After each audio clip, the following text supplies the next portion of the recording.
Now, the Iranian government says it's building 2 more nuclear reactors, another sign that it has no interest in placating Western fears that the Islamic Republic may be building a bomb. Now, Channel 4 News has obtained footage which shows the new president, Mahmoud Ahmadinejad, claiming he was surrounded by a divine light when he was addressing the UN Security Council back in September.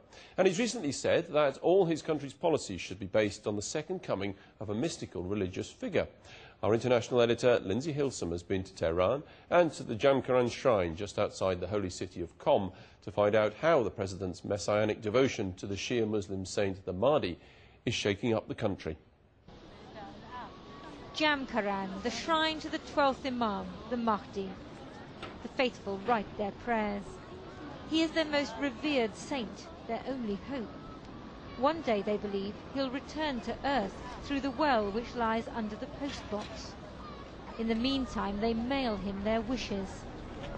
One woman prays the Mahdi will cure her son's opium addiction.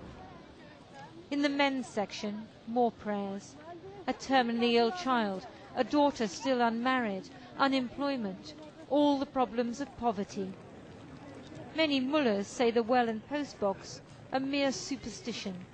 But thousands of Iranians come to the Jamkaran shrine every Tuesday evening. They're looking for a sign that the Mahdi will return soon. Now it seems the Mahdi has become political. Iran's new president says he's a devotee of the 12th Imam and of Jamkaran. One of the first things Mahmoud Ahmadinejad did on becoming president was to allocate $17 million to this shrine for the 12th Imam, the Mahdi. All Shias believe that one day the Mahdi will return, but some Iranians are beginning to worry that their new president is reorienting the country's politics towards that day.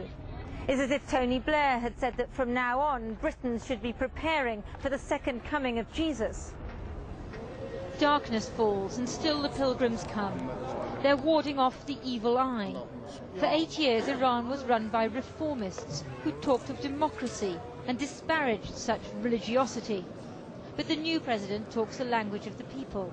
Some are keen to praise him, provided they don't have to look a woman journalist in the eye. Mr. Ahmadinejad is the only president in 28 years who came with a slogan of bringing justice, saying that he is one of us, cut from the same cloth. He proudly invokes the name of God the Merciful, and after that he always prays for the coming of the Mahdi.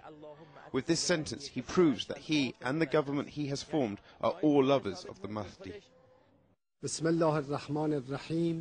He repeated that prayer when he addressed the UN General Assembly last September, calling on God to hasten the coming of the Mahdi.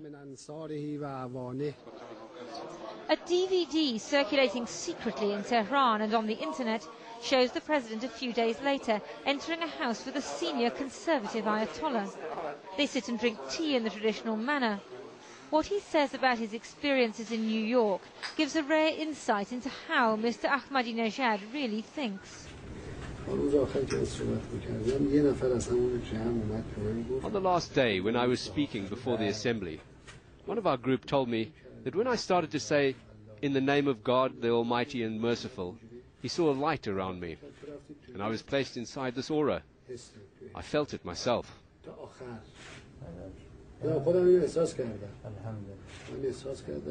I felt the atmosphere suddenly change, and for those 27 or 28 minutes, the leaders of the world did not blink. When I say they didn't bat an eyelid, I'm not exaggerating, because I was looking at them, and they were rapt.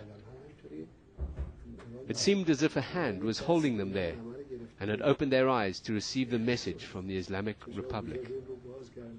The reformists are horrified that this is the image of Iran being seen around the world.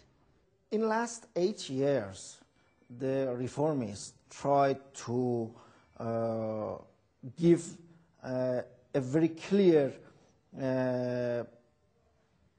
sign to the world that the Islam in Iran is not so fanatic. And I think the new government, they want to go back 3 decades. And not only they want to go back themselves, but they want to pull back the country for 3 decades So everybody now is worried about the future. Happy landings. It's the annual day of the Basij, a paramilitary organization meant to protect the country. 3 decades ago, they were the vanguard of the Islamic Revolution. Today, they're showing off their skills and their air force. This is Mr. Ahmadinejad's power base, his enforcers amongst the population, although it looks as if not everyone's in step.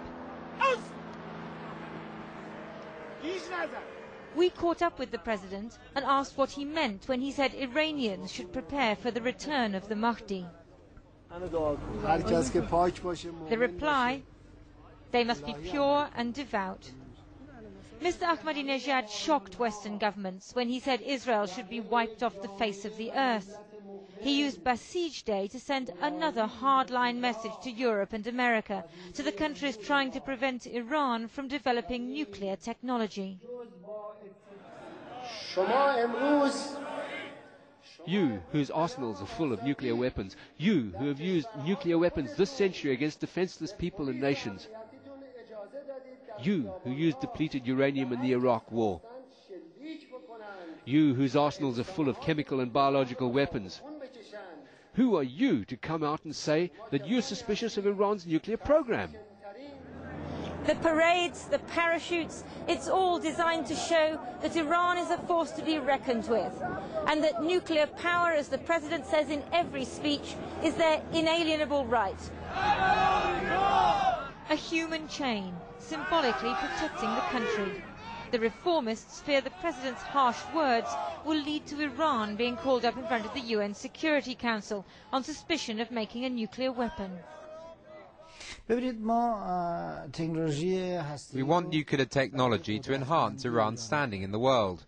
But if that means we will have to sacrifice the power we already have because of sanctions or even more extreme measures against us, then in reality we will have gained the technology, but we won't have increased our power and influence at all. The Bright Future Institute at Qom, devoted to the study of the Mahdi and other messianic cults. They catalogue the literature and answer questions from the public, sent in by email, phone or letter. The most common query is, how will we know that the Mahdi is about to return? So this is representing Imam Mahdi. The children's books they design show what a wonderful world it will be afterwards. But just like fundamentalist Christians, Shias believe the Messiah's second coming will be heralded by an apocalypse, war and chaos. They don't say it publicly, but some Iranians worry that their new president has no fear of international turmoil. They think it's just a sign from God.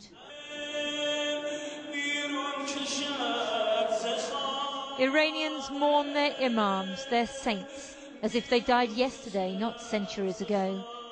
They voted out the reformists who talked of democracy and human rights, but brought no real improvement to the lives of the poor. Iran's new president may alarm the educated elite and Western leaders, but the faithful aren't looking for clever diplomacy over nuclear power. They're looking to the president and the Mahdi for a miracle. Lindsay Hilsum, Channel 4 News, Tehran. The leadership style of President Ahmadinejad in Iran.